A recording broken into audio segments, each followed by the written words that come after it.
नमस्कार, मैं रचना शर्मा चढ़ती कला टाइम टीवी देख रहे सभी दर्शकों का स्वागत करती हूं। आप देख रहे हैं हरियाणा के समाचार। समाचारों की शुरुआत से पहले एक नजर आज के मुख्य सुर्खियों पर। सीएम नायब सिंह सैनी ने किया बागवानी केंद्र का उद्घाटन। झज्जर के मुनीमपुर पहुंचे मुख्यमंत्री नायब सिंह। बादली हलके को दी 100 करोड़ की महासौगात।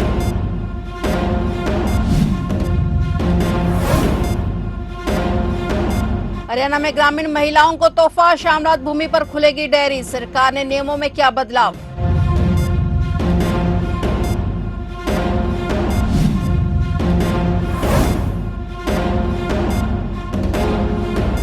हरियाणा कांग्रेस का बड़ा दाव। ब्लॉक कांग्रेस कमेटी अध्यक्षों की नियुक्तियों को हरी झंडी। संगठन को मिलेगी नई धार।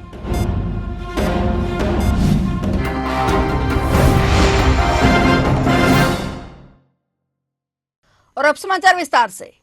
हरियाणा के मुख्यमंत्री नायब सिंह सैनी झज्जर जिले के गांव मुनीमपुर पहुंचे। अपने इस महत्वपूर्ण दौरे पर मुख्यमंत्री ने बादली हलके के निवासियों को बड़ी सौगात देते हुए करीब 100 करोड़ रुपए की लागत वाली विभिन्न विकास परियोजनाओं का उद्घाटन और शिलान्यास किया है। इस अवसर पर सीएम नायब सैनी ने एक विशाल जनसभा को संबोधित किया। मुख्यमंत्री द्वारा उद्घाटित की गई परियोजनाओं में कृषि, शिक्षा, चिकित्सा और खेल सहित कई अहम क्षेत्र शामिल हैं। ये योजनाएं क्षेत्र के बुनियादी ढांचे को मजबूत करने में अहम साबित होंगी। इस मौके पर सीएम नायब सैनी ने मंच से संबोधित किया। उन्होंने कहा कि मुनीमपुर में शुरू किया गया पुष्प एवं बीज उत्पादन का केंद्र इंडो इजराइल कृषि परियोजना की तर्ज पर बनाया गया है। इससे स्थानीय किसानों को विश्व स्तरीय बागवानी और बीज उत्पादन तकनीक मिलेगी, जिससे उनकी आय और फसल गुणवत्ता में भारी सुधार होगा। इन 100 करोड़ रुपए की योजनाओं के माध्यम से हल्के में न केवल प्रशासनिक और शैक्षणिक ढांचा मजबूत होगा, बल्कि स्वास्थ्य, खेल और स्वच्छ पेयजल की दिशा में भी बड़ा कदम उठाया गया है। मुख्यमंत्री सैनी की विशाल रैली के माध्यम से सीधे तौर पर ग्रामीणों से जुड़े और सरकार की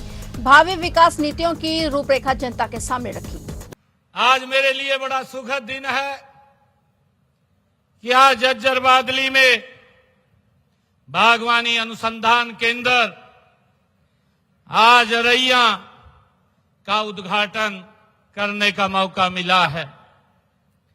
साथियों, आज का दिन ये बहुत ही प्रेरणादायक, गौरवपूर्ण और ऐतिहासिक दिन है। एक और आज का ये ऐतिहासिक दिन जहां हम एक और भारत माता के अमर सपूत, अदम्य साहस के, स्वाभिमानी, त्याग और राष्ट्रभक्ति के महान योद्धा महाराणा प्रताप जी की जयंती मना रहे हैं। साथियों, वहीं दूसरी ओर उनके नाम पर महाराणा प्रताप उद्यान विश्वविद्यालय के अति आधुनिक साथियों बागवानी अनुसंधान केंद्र सहित 9 परियोजनाओं के आज मुझे उद्घाटन करने का आप सबके बीच में अवसर मिला है। साथियों, इन परियोजनाओं पर 75 करोड़ 37 लाख रुपए की लागत आई है। ये परियोजनाएं इस बादली हलके के इलाके में कृषि एवं बागवानी विकास के साथ साथ शिक्षा व जन सुविधाओं के एक नए अध्याय का साथियों शुभारंभ करेंगे। सर्वप्रथम साथियों, मैं शौर्य व स्वाभिमान के प्रतीक वीर शिरोमणि महाराणा प्रताप जी को मैं नमन करता हूं और आप सबको भी महाराणा प्रताप की जयंती की हार्दिक शुभकामनाएं भी देता हूं। साथियों, साथ ही इस बागवानी अनुसंधान केंद्र का जो आज उद्घाटन हुआ है उसकी भी आप सबको मैं बहुत बहुत बधाई और शुभकामनाएं देता हूं।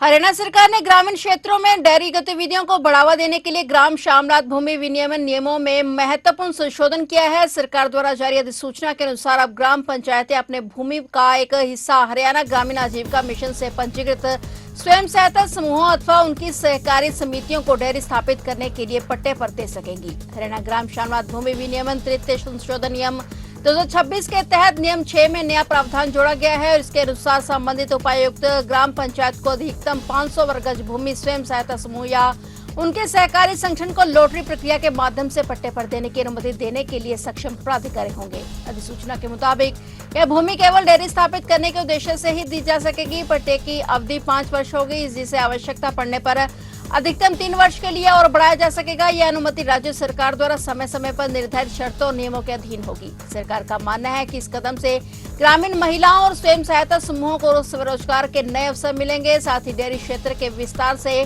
ग्रामीण अर्थव्यवस्था को भी मजबूती मिलेगी।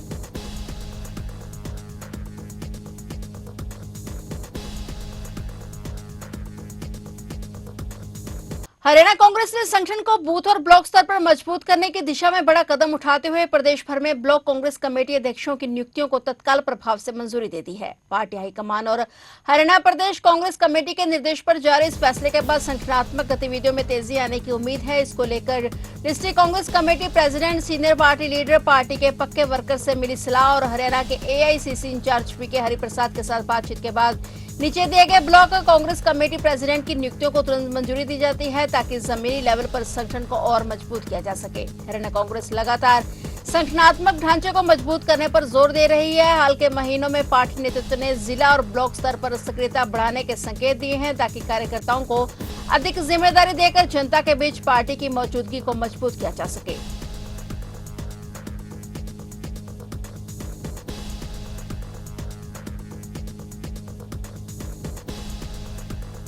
केंद्रीय जांच ब्यूरो ने Chandigarh renewable energy and science and technology promotion society से जुड़े 75 करोड़ से अधिक रुपए के घोटाले मामले में अपनी पहली चार्जशीट दाखिल कर दी है। ये चार्जशीट चंडीगढ़ स्थित विशेष सीबीआई अदालत में दाखिल की गई है। इस मामले में कुल 13 लोगों को आरोपी बनाया गया है। सीबीआई द्वारा दायर चार्जशीट में आरोपियों में आईडीएफसी फर्स्ट बैंक के 5 अधिकारी, सीआरईएसटी के 2 कर्मचारी, 2 कथित शेल कंपनी और 4 निजी व्यक्ति शामिल हैं। फिलहाल सभी आरोपी न्यायिक हिरासत में हैं। आरोप है कि बैंक अधिकारियों ने सीआरईएसटी के कुछ कर्मचारियों के साथ मिलकर इस रकम को विभिन्न निजी संस्थानों और अन्य खातों में स्थानांतरित किया। सीबीआई ने आरोपियों के खिलाफ विभिन्न धाराओं और भ्रष्टाचार निवारण अधिनियम के तहत मामला दर्ज किया है। फरीदाबाद के वीपीटीपी थाने में तैनात सब इंस्पेक्टर जोगिंदर को एसीबी की टीम ने रिश्वत लेने के मामले में रंगे हाथों गिरफ्तार कर लिया है। वहीं एसीबी की इस कार्रवाई से पूरे पुलिस महकमे में हड़कंप मच गया है। पीएसआई जोगिंदर ने मुद्दई से साइबर मामले और मोटरसाइकिल छोड़ने की एवज में 1 लाख की रिश्वत मांगी थी। 40,000 में सौदा तय हुआ था। सब इंस्पेक्टर मुद्दई से पहले ही 20,000 रुपए ले चुका था और बाकी 20,000 रुपए लेते हुए सब इंस्पेक्टर को एसीबी की टीम ने रंगे हाथों गिरफ्तार कर लिया। फिलहाल एसीबी विभाग की टीम आगामी कार्रवाई में जुटी हुई है।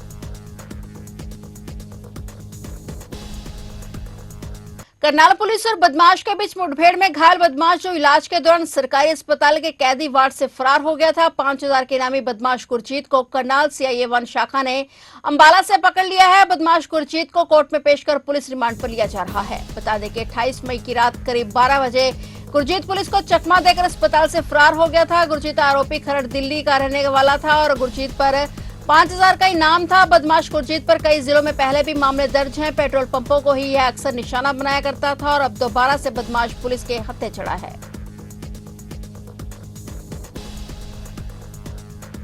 हरियाणा सरकार कुंडली मानेसर पलवल एक्सप्रेसवे को प्रदेश के भविष्य के संभावित जनसंख्या और भविष्य की जरूरतों को ध्यान में रखते हुए केएमपी एक्सप्रेसवे के दोनों और 5 नए आधुनिक शहर बसाने की योजना पर काम कर रही है। प्रदेश के उद्योग एवं वाणिज्य मंत्री राव नरबीर सिंह ने कहा कि विकास की दूरी बनाने की दिशा में बड़ा कदम उठाया है। केएमपी एक्सप्रेसवे पर 5 नए शहर और 3 आईएमटी से पूरे राज्य की तस्वीर बदलने वाली है। प्रदेश के उद्योग एवं वाणिज्य मंत्री राव नरबीर सिंह ने कहा कि करीब 135 किलोमीटर लंबा केएमपी एक्सप्रेसवे प्रधानमंत्री नरेंद्र मोदी के विकसित भारत 2047 के विजन को साकार करने में अहम भूमिका निभाएगा और आने वाले वर्षों में राष्ट्रीय राजधानी क्षेत्र की नई पहचान बनकर उभरेगा। और वर्ष 2041 की मुख्यमंत्री द्वारा वर्ष 2030 तक प्रदेश में 10 नई औद्योगिक मॉडल टाउनशिप आईएमटी स्थापित करने की घोषणा भी की गई थी।